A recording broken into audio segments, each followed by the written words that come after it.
Vocês são tendenciosos e desonestos. Vou encerrar, já tive o suficiente. Obrigado, tenham um bom dia. Senhor presidente, por favor, eu viajei até Wisconsin. Um país nunca pode ser grande com um presidente desonesto. Você viajou. Nós viajamos por todo o Wisconsin para essa entrevista. Donald Trump se envolveu em escândalo durante a entrevista, chamando a jornalista de burra, ignorante e comprada. Em seguida, arrancou o microfone, interrompeu a entrevista e saiu. Mas mesmo assim, durante essa entrevista, Trump conseguiu fazer algumas declarações importantes e elas foram igualmente escandalosas.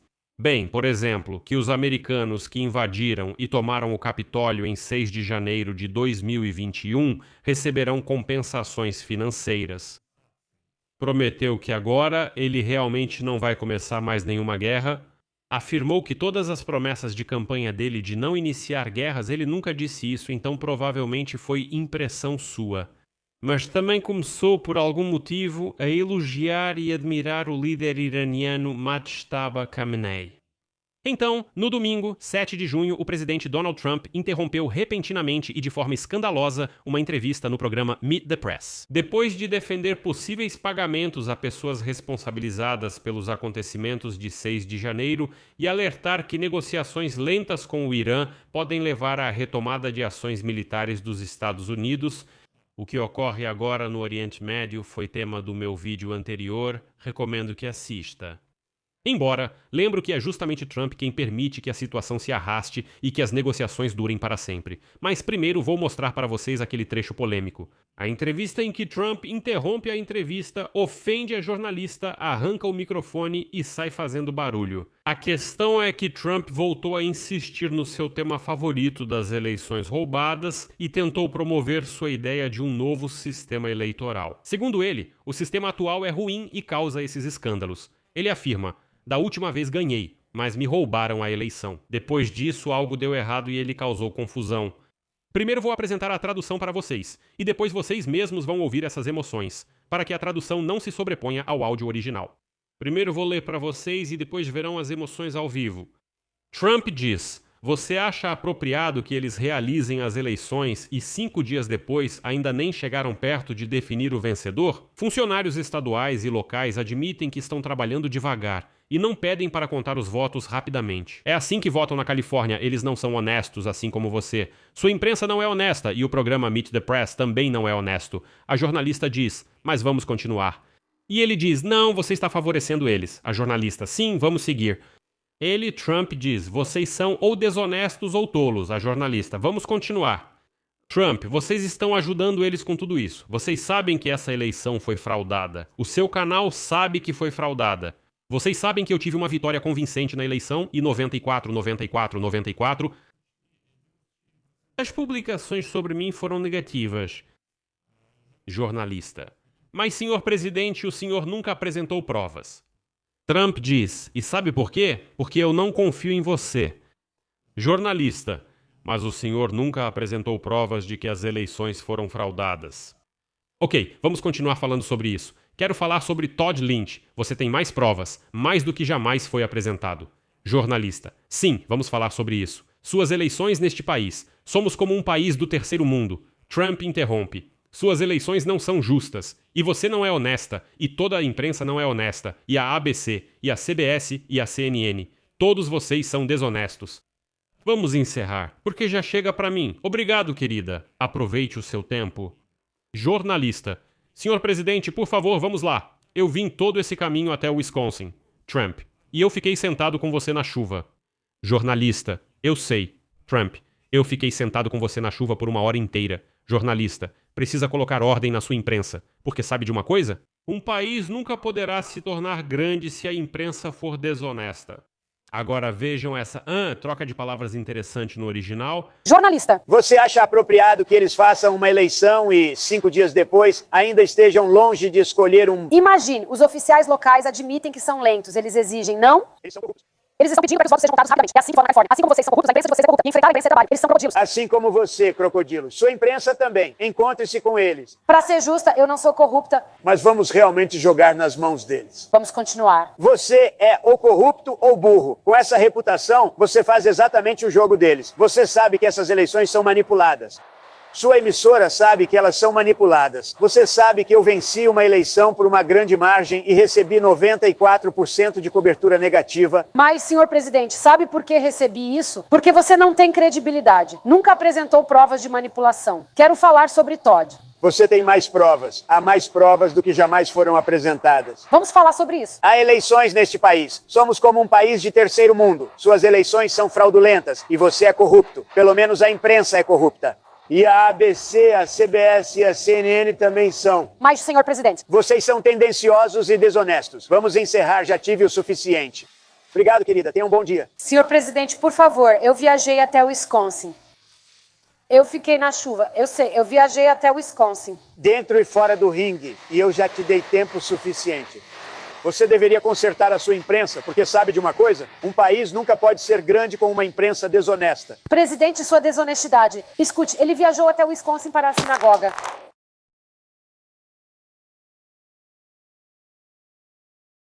Mesmo assim, Donald Trump conseguiu dizer algumas coisas. A entrevista no canal NBC abordou dois temas que provavelmente serão discutidos nesta semana. Esses são os detalhes da sua operação no Irã e a questão de se deve ou não destinar dinheiro dos contribuintes, atenção, para ajudar pessoas que ele apresenta como vítimas de perseguição política. Trump afirmou que muitas pessoas processadas criminalmente pelos acontecimentos de 6 de janeiro, ou seja, a invasão do Capitólio em 2021, abre aspas, deveriam receber compensação individualmente. O fundo proposto, com um valor de quase 1,8 bilhão de dólares, surgiu do acordo de Trump com a Receita Federal dos Estados Unidos sobre o vazamento de suas declarações fiscais. Esse é um esquema muito interessante e obscuro do Trump, sobre o qual eu também tenho um episódio separado neste canal do YouTube. Esse fundo enfrentou resistência quase imediata de ambos os partidos, porque Trump quer distribuir esses quase 2 bilhões de dólares do governo para seus apoiadores. Bem, de fato, isso pode ser considerado como suborno. Primeiro, tudo bem, mas Trump afirma que pagaremos aqueles perseguidos politicamente. Por exemplo, aqueles que invadiram e tomaram o Capitólio à força em janeiro de 2021. Essas são as pessoas que foram perseguidas por motivos políticos, na opinião de Donald Trump. Então, o Trump primeiro declarou ao canal NBC que não está inclinado a apoiar pagamentos àqueles que atacaram policiais. E depois, nessa entrevista, ele criticou esses mesmos policiais e declarou, cito, vocês tinham muitos policiais corruptos, vocês tinham policiais corruptos. Comey era um policial corrupto. Não sei o que vai acontecer com o fundo, mas gosto da ideia. Refiro-me aos pagamentos para quem invadiu o Capitólio. Quanto ao Irã, Donald Trump declarou que sua linha vermelha para retomar os ataques será quando, em sua opinião, o acordo não for fechado rápido o suficiente. Vale ressaltar que a Casa Branca está tentando agora alcançar um memorando de entendimento com o Irã para pôr fim à guerra e, em seguida, iniciar negociações nucleares mais aprofundadas. E ainda nesta entrevista, Donald afirmou que, no âmbito do acordo, as tropas americanas poderiam ajudar na remoção e destruição do urânio altamente enriquecido. Sem acordo, segundo ele, cito, nós vamos destruí-los de forma muito dura, militarmente. E o mais engraçado nessa entrevista nem foi o escândalo, nem essa discussão com a jornalista, não. Mas sim a declaração de Donald Trump de que ele não permitirá mais nenhuma guerra. Respondendo à pergunta sobre sua promessa de campanha de não iniciar novas guerras, Donald Trump disse, e cito, eu não prometi nada disso, e afirmou que a operação contra o Irã não é uma guerra sem fim. Segue a citação. Você sabe, manter 50 mil militares americanos que estão agora no Oriente Médio não nos custa muito caro. Acho que vamos mantê-los lá até que a permanência deles lá termine. Essa é a essência de Donald Trump. Antes das eleições, ele dizia em voz alta que não começaria nenhuma guerra, que não era como todos os presidentes anteriores, que veio para trazer paz a este planeta. E agora ele descaradamente diz, olha, eu nunca disse isso. É como quando ele dizia, em 24 horas vou acabar com a guerra da Rússia contra a Ucrânia. Depois nega. Não disse isso, não foi assim. Pois é, ele distorceu um pouco, mas fala, ah não, que isso? Vocês realmente acreditaram que eu acabaria com a guerra em um dia? Que eu acabaria com a guerra? Vocês estão em sã consciência? Agora ele diz, eu nunca disse nada disso, quando foi que eu disse que não começaria nenhuma guerra? Vocês dizem que eu acreditei, mas eu não acreditei em nada. Eu não gosto dessas guerras intermináveis. Isso não é uma guerra interminável. Já estamos fazendo isso há 3 meses. Grande parte disso tem acontecido sob a forma de um cessar-fogo bastante bom. O bloqueio tem sido incrível. Nossa marinha é incrível. Mas depois Trump surpreendeu ainda mais. Trump elogiou inesperadamente o líder supremo do Irã, Ayatollah Mojtaba Khamenei, por, cito, coragem indiscutível por continuar participando das negociações, apesar dos ferimentos graves. Trump confirmou que Khamenei, cito, está participando do processo de aprovação do acordo. Ele chamou Mojtaba Khamenei de mais racional do que seu pai. Embora bem, até onde se sabe, Trump e o Ayatollah nunca se comunicaram diretamente. Como ele pode fazer tal avaliação, não se sabe. Trump afirmou que não exige a inclusão do Líbano no acordo temporário com o Irã, mas quer um ataque mais preciso ao Hezbollah. E por fim, quando a jornalista Welker mencionou as dificuldades dos fazendeiros americanos para pagar os fertilizantes, Trump rejeitou completamente essa afirmação e declarou: "E agora segurem-se nas suas cadeiras, ou onde estiverem sentados, cito, sim, é bobagem, os fazendeiros estão indo muito bem." Trump insistiu que os fazendeiros confiam pessoalmente nele e vão entender perfeitamente o aumento dos preços da gasolina e dos fertilizantes. Pois, segundo Trump, eles entendem perfeitamente que ele está tentando acabar com o programa nuclear iraniano.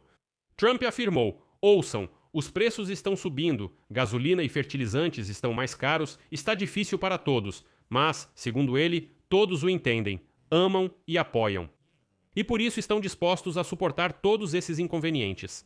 Bem, foi assim, no geral, que ficou a entrevista de Trump. Não foi longa, foi interrompida, mas ainda assim ele conseguiu falar bastante.